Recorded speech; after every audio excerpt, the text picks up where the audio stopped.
Nutsedge is a weed that thrives in the sun, is taller than turf, and has an extensive root system.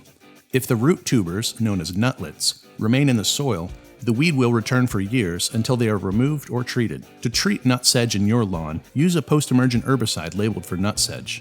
There are yellow nutsedge and purple nutsedge varieties, and a product may be labeled for one and not the other. The post-emergent herbicide should also be compatible with your grass type to avoid damaging healthy turf. While wearing long sleeves and gloves, mix your post-emergent herbicide and water in a hand pump or backpack sprayer according to the ratio recommended on the product label. The label will also note if a surfactant is needed to increase the effectiveness of the application. Spray the nutsedge weeds you see in your lawn and retreat throughout the summer as needed.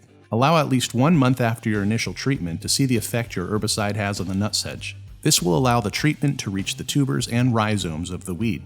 Wait a few days after your post-emergent application to mow your grass. And it's that easy with the expert help from DoMyOwn.com. Subscribe to our channel for more DIY and product videos.